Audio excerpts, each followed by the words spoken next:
मैत्री शब्द बहुत मीठा है। मित्र सबको अच्छा लगता है, शत्रु अच्छा नहीं लगता। मनुष्य इस आशंसा से जीता है, मेरे अधिक से अधिक मित्र बने। राग और हद्वेष, इन दोनों से परे है मैत्री। व्यवहार के क्षेत्र में इस शब्द का बहुत प्रयोग होता है।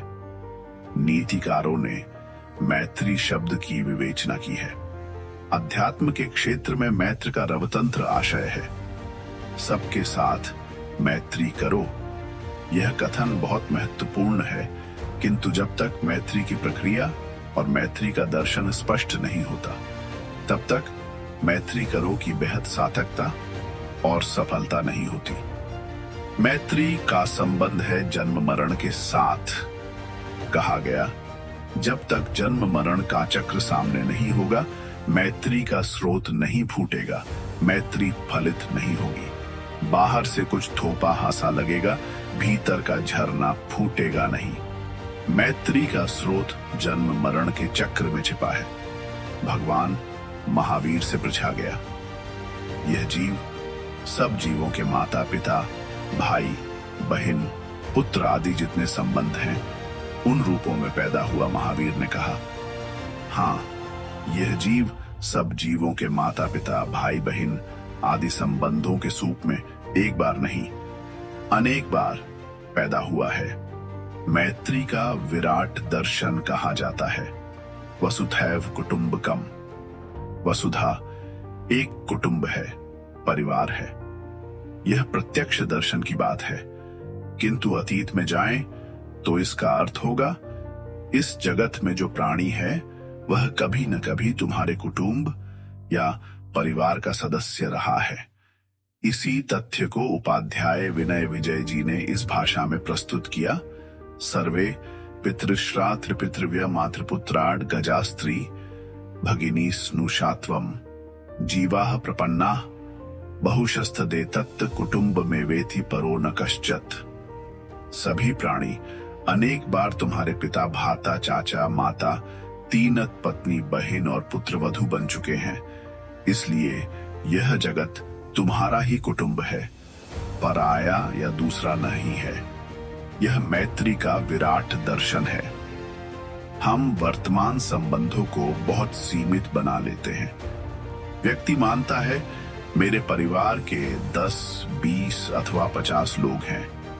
वह उनके प्रति न्याय करता है और दूसरों के प्रति अन्याय।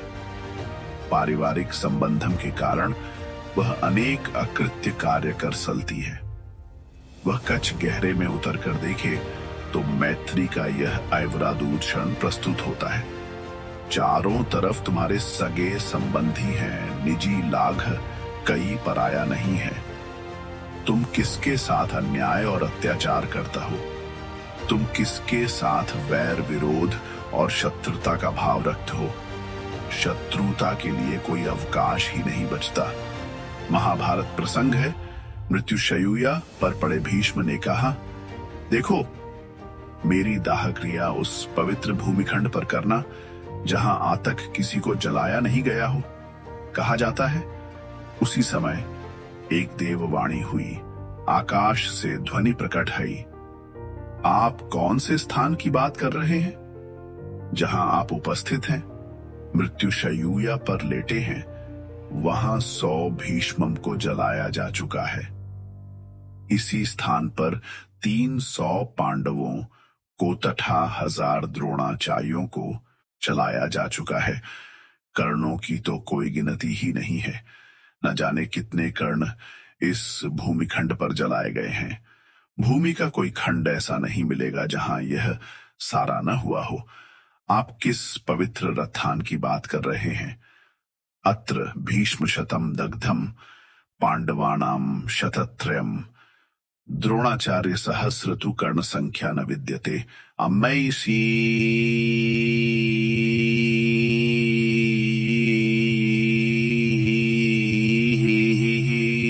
हमारा जगत जगत और उसमें कितना चिरकालीन है। जीव का परिभ्रमण, संबंध का ताना बाना, मैत्री का आधार जैन साहित्य में कहा गया। ऐसा कोई स्थान नहीं है, ऐसी कोई जाति नहीं है, ऐसा कोई कुल नहीं है, ऐसी कोई योनि नहीं है जहाँ कोई जीव अनेक बार या अनंत बार पैदा न हुआ हो, न सा जाई न सा जोणी, न ते ठाणम न तमकुल, न जाया न माया, जत्थस्ब जीवा अनंत सो। अध्यात्म के संदर्भ में यह मैत्री का विराट दर्शन है। यह केवल व्यवहार पर आधारित नहीं है। मित्र के इन लक्षणों पर आधारित सी मिलकर प्रतिक्रिया पैदा करते हैं। प्रतिक्रिया करने का एक शारीरिक यंत्र है। उसके इतने तंत्र हैं कि हमें पता नहीं चल पाता। एक प्रतिक्रिया के पीछे शरीर को कितना सक्रिय रहना पड़ता है। शरीर की सक्रियता के सूक्ष्म पहलुओं को पकड़ पाए तो प्रतिक्रिया में उसकी संभाव्यता को जाना जा सकता है। प्रतिक्रिया का हेतु शरीर का अनुक्रिया तंत्र है। शरीर की प्रक्रिया और मांसपेशियां दोनों मिलकर एक और अनुक्रिया या प्रतिक्रिया को पैदा करती है। एक व्यक्ति में क्रोध का आवेश प्रबल हुआ। उसकी आंखें लाल हो गई, होठ फड़कने लग गए और फिर मुंह से गाली निकल गई। उससे आगे बढ़ा तो पत्थर उठा लिया, फेंकना शुरू कर दिया। ये सारी प्रतिक्रियाएं होती हैं। प्रश्न है, क्रोध क्यों आया? व्यक्ति को सर्दी लगी, पास में कंबल पड़ा है, सर्दी की उत्तेजना हुई, कपड़ा उठाकर ओढ़ लिया। इसका हेतु क्या है? मनोविज्ञान के अनुसार ये प्रतिक्रियाएं प्रवृत्तिजन्य हैं।